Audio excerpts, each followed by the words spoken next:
He said it was a gumball bird or a jawbreaker bird. I said, no. I don't know if the light's going to be best here. Okay, you won't really see me. I'll see my screen, so. Well, go. No, it's good. Resume recording. Mwahaha. I'm going to admit someone else in. Okay. So as soon as I get this last person admitted in, we will get going. There we go.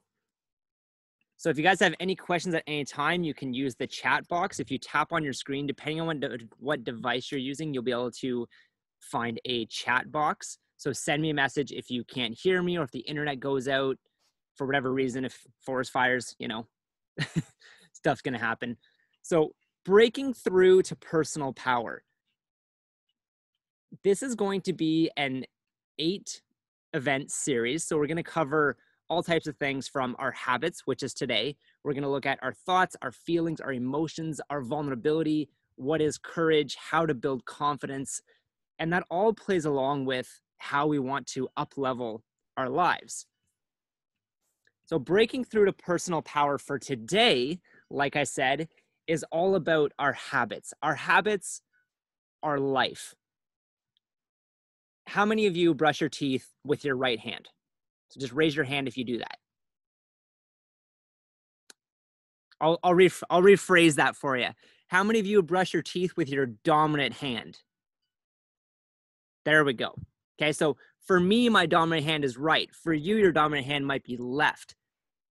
How many times have you went to go brush your teeth and you thought to yourself, oh, I'll just use the other hand?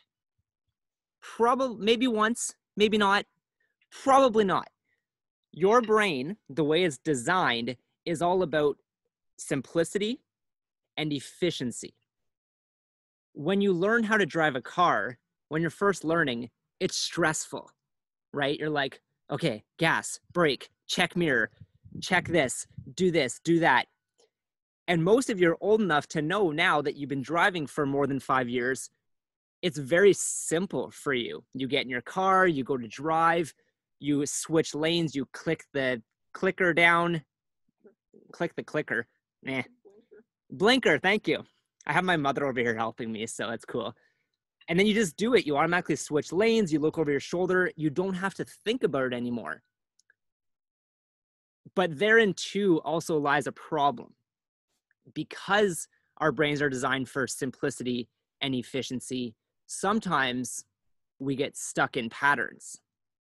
So what tends to happen is we go throughout our lives getting the same actions, doing the same actions, getting the same results, and then wondering why we have the same results, right? It's that definition of insanity. It's doing the same thing over and over, but expecting a different result, right? I'm going to brush my teeth with my right hand or my dominant hand every single day. You're just going to get the same result over and over. But my first challenge to you today, there's going to be a few of them, so write this down. For the next week, you're going to commit to all 7 days. So the next 7 days doesn't have to be starting Monday, okay? Starting immediately, tonight even, brush your teeth with your other hand. Okay, so do we agree to that? Hands up if we agree to that. Right. So at first thought, you might be like, why? Why would I do that? And I'm going to talk about that more, but what we want to do is we want to reprogram our brain. We want to challenge our brain to get out of that ritual of simplicity and efficiency, especially if it's a habit that isn't quite serving us. So brushing your teeth is obviously a habit that's good for you. Do you agree? Yeah, okay. I'm just making sure. I want to make sure that you agree that brushing your teeth is a good thing. Yeah, everybody's like, of course it's a good thing. But that's the fun part about it, right? So I've been brushing my teeth now, but it's probably been about 8 days with my left hand. What do you think happens when you first start brushing your teeth with your other hand? It's awkward. It doesn't feel good. Your hand starts to cramp up because you're like, and you can't figure out what to do. And then your mind starts to talk to you. And it starts to say things like, just switch back. What are you doing? Why are you making this so hard? Who do you think you are to do that? Have you ever noticed that stuff comes up when you're trying to do something that isn't normal to you, that isn't in the norm? Exercise, for example. It's hard. It hurts. And your brain is talking to you saying, why are we doing this? Why you keep making me do these hard things? Well, that's how we grow. But it's important to understand how your brain is designed. It's designed for simplicity and efficiency. So just give me a quick thumbs up if you agree with that. Cool. I can see most people. I'd like to see everybody for a quick second. Oh, hello, everybody. Okay, cool. So that's essentially what I'm saying when I talk about the brain's design, simplicity and efficiency, but also that's what I'm referring to when I say the autopilot life. You brush your teeth with the same hand. You drink your morning coffee with your same hand. It's natural to, tilt your cup up or your beer or whatever it is with the same hand, right? You write with the same hand. And if you were to write with the other hand, chances are, unless you're ambidextrous and you practice this, it's going to be awkward. It's going to hurt. And you're going to have that same story of those brain things coming up saying, why are you doing this? Who do you think you are? You're not good enough. You don't deserve to whatever. All this stuff comes up in a way to keep your life as simple and efficient as possible. Because when you switch tasks, when you decide to use the other hand, your brain has to reprogram. The autopilot has to reprogram. It has to create new what's called neural pathways, which is a great thing, especially when you're building an empowering set of habits. Okay. So the next thing I want to talk about here, and I'm going to actually go to the slide now because I got really excited with that. So there's some of the things we're going to look at today. We talked about our brain's design. Again, simplicity, efficiency.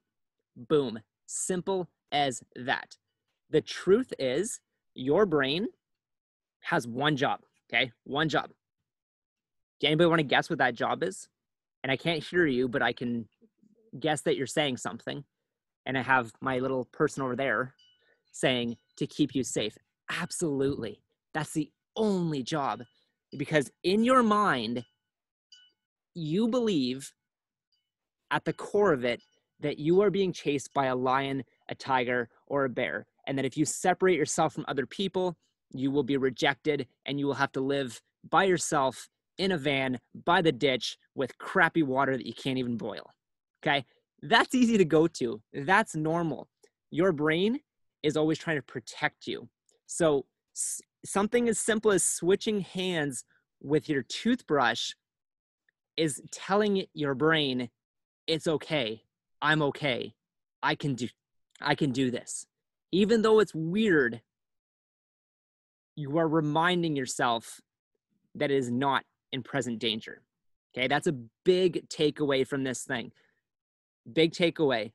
Your brain is designed to keep you safe, to protect you. Nothing else. It does that by keeping things efficient and keeping things simple, keeping things familiar. Easy path. Autopilot, done. Okay. So let's look at now what's called the habit scorecard. So the habit scorecard looks something like this, and you can create your own design as well. So you go through your entire day. So tomorrow, for example, oh, look at that, challenge number 2. Your entire day. And you can even go back on today, for example. Wake up, turn off alarm, check my phone, go to the bathroom, weigh myself, take a shower, brush my teeth, floss my teeth. This is what you do. I'm not saying this is what you have to do. This is just an example. This is just a set of routine activities that you do, but they're also habits, okay? And we'll talk about that later. You'll notice that there is an equal sign, a minus sign, or a plus sign. So an equal sign means that it's just kind of a neutral something, right? It's neither positive or negative to wake up. It's just neutral. It's something that you're going to do regardless. In fact, it's a positive because, hey, You defy the odds. You woke up today. Awesome. 130,000 people didn't. Let's just remind ourselves that. So wake up, turn off alarm. That could be an equal. Check my phone. There's a negative there, right? Because there's a lot of research around what that does to our brains for the rest of the day when we check our phone first thing in the morning. Go to the bathroom. It's a neutral thing. We all have to do it, okay? Weigh myself. If that's something that is within your goals and what you're reaching towards, then it might be a plus, but it also might be a negative, okay? So if you're the type of person that gets hung up on the scale, gets in this belief system that I have to weigh myself every day and, oh crap, it didn't go down, or it went up a pound, or, oh yay, I lost 2 pounds today. Your body weight fluctuates 5 to 7 pounds a day. Okay, put that scale away. So it may not be serving you, but it might be. So you have to look at what are your goals. Take a shower is a plus. Yeah, I don't know how else to say it. Take a shower. I mean, you don't have to, but it's up to you, right? And you go through your day and you analyze what's what. You look at what's a positive, what's a negative, what's a neutral thing, and an equal sign. And then from there, we can start to dive into looking at how to have more empowering habits and how to really remove habits that aren't serving you. So if checking your phone isn't serving you, then we're going to go through a framework on how to change that habit, how to take that out of your daily practice. Okay. So you guys all good with that? Is everybody thumbs up if you're going to create your habit scorecard? Okay, cool. Everybody's like, no, I don't want to do it. And that's the thing too, right? The things that you do, the habit scorecard, the brushing teeth with your left hand, these are all decisions. You can easily not do them. You can be like, yeah, sure, Greg, whatever you say, I'll just do it. I'll just say yes, just to please you right here in this moment. But that's not doing you any good. You have to actually put that into practice. If you want to get stronger, you have to go to the gym every day, or you have to walk every day. If you want to run 2 kilometers, you have to get off the couch and walk 500 meters. You have to build the habit, consistent steps day over day. So now let's look at the habit cycle, because that tangent is over for now. Habit cycle, you have a cue, a craving, a response, and a reward. We're going to discuss this a little bit more. I'm going to actually show you a chart a little bit later on describing a cue, a craving, a response, and a reward. And chances are there's about 7 of them. 5 of them probably apply to your life right now, and you'll get a deeper understanding of why you do what you do, what the cue is, what the craving is, what the response is, and what the reward is.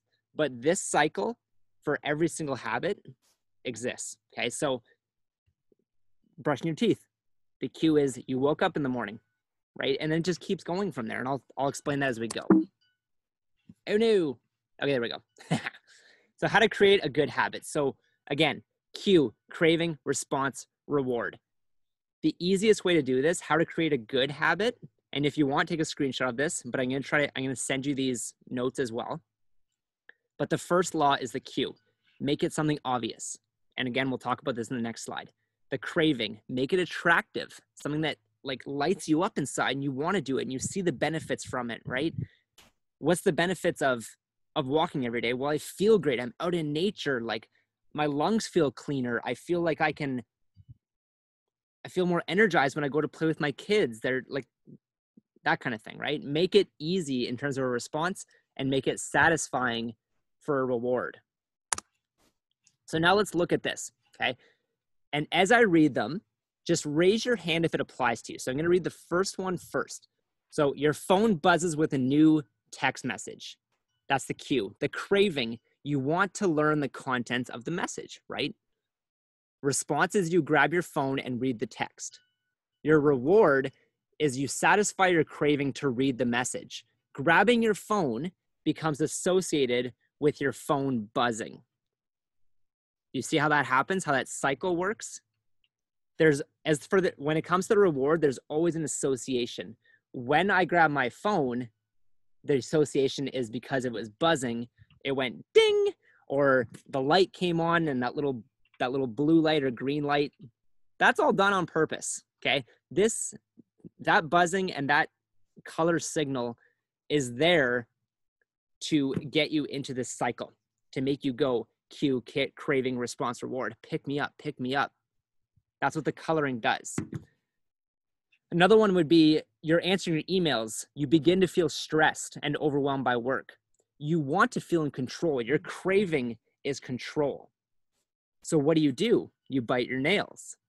That's the response. The reward is you satisfy your craving to reduce your stress. Biting your nails becomes associated with answering emails. So every time you're answering emails, all of a sudden you're biting your nails. Does that apply to anyone? Ever notice that? Maybe not that specific one, but something along those lines. I'm sure the phone one applied to everybody because we carry these things around like it's our entire life. True. You wake up, you want to feel alert. That's your craving. You want that sensation, that feeling in your body of alertness. So you drink a cup of coffee. That's your response. Now you've satisfied that craving to feel alert, and you've associated coffee with that. So drinking coffee becomes associated with waking up. How many of you drink coffee first thing in the morning? No? Okay. If you do, right, it's almost that same idea. It can be with water. It can be tea. It can be beer. Please don't be beer. But I'm just saying, it can be. But that's just how it works, right? You wake up, you want to feel alert. You instead take multivitamins because you understand how that works in your body and how good it makes you feel. Or your response is you go for a walk because you love the benefits of it. You love how your body feels in the clean, crisp air morning at 6 a.m. type thing. You create the association. Same thing with donuts. Oh my God, donuts. You smell a donut shop as you walk near the street of your office. You begin to crave a donut. Like olfactory or sensations, you buy a donut. You've satisfied your craving to eat a donut. Buying a donut becomes associated with walking down the street near your office. See how it's all connections, right? And then your brain, being simplicity and efficiency, creates these connections and it remembers those things. That's why you can reprogram a little bit and you can hit anything that you want to moving forward. So I'm going to move on from this slide for now, but you'll get this later. All right, so let's see where I am here. Yeah, I don't want to do that one right now. So there's something called bright line strategies. Okay, so I'm going to move forward. Oh my God. Look at me go. I'm just click happy. There we go. So let's say that you find yourself checking your emails at all hours of the day. You're just distracted all the time and you want to set some structure. So you can do things like this, create what are called bright line strategies. So say, I only process email between 11 a.m. and 6 p.m. And you make that a rule, okay? If you want to drink less, okay, instead of just saying, I want to drink less, you say, I enjoy a maximum of 2 drinks per night. So that wording alone too, I enjoy a maximum of 2 drinks per night. You're setting yourself a boundary. You're giving yourself the control and you're taking empowerment back, okay? Rather than just, I want to drink less. Well, that's not very specific. That's not very clear. And because it's not very clear, your habit isn't going to change. But if you set a bright line strategy, I enjoy a maximum of 2 drinks per night, then you're connecting the enjoyment of it with a limitation that also resets you on your goal, okay? That type of thing. Same with, I eat at least 2 types of vegetables per day. If you want to include more veggies in your day, this is a great statement that you could set up for yourself. This is also something that we can discuss, and I really want to get to the challenge, but it's an if-then strategy. So if I don't wake up in time to run tomorrow morning, then I'll run after work. The most important thing here, guys, is that let's say you wake up in the morning and you don't get to run, okay? And you decide to run after work. It's imperative that you do it, that you follow through. You have to build trust with yourself. That's what this is all about. That's why we want to create empowering habits, because you're building trust with yourself.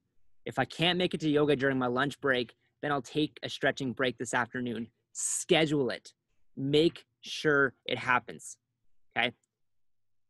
The worst thing we could possibly do is just let our life go on and say, it's okay. Like, it is okay, but you need structure at the same time. Does that make sense? Have your structure, build your self-trust.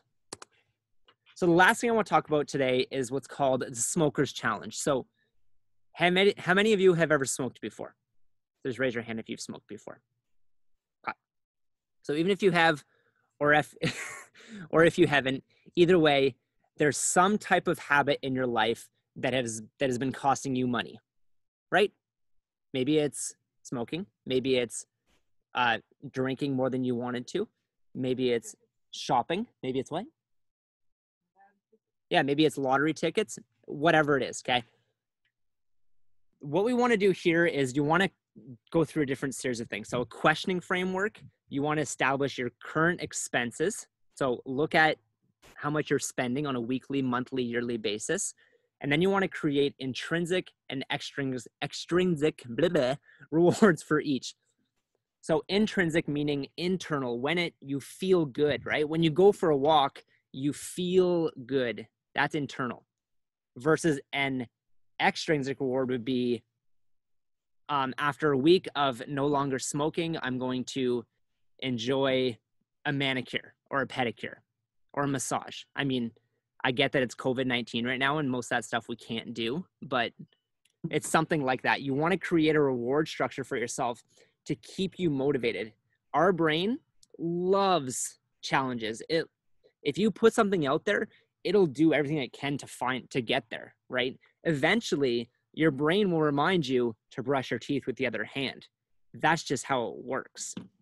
All right, so if you have a pen and paper, I want you to write this down, okay? So whether you use this for quitting smoking or not buying as many lottery tickets or drinking more water, whatever it is, okay? Write down these questions. What could I gain from not participating in this habit? Okay, what could I gain from not smoking? Our brain is designed for simplicity, efficiency, and it's scared as heck because it wants to protect you. So you're constantly thinking about scarcity, about loss. Well, if I don't smoke, then I lose this. Or if I don't buy lottery tickets, then I lose this. But what can you gain?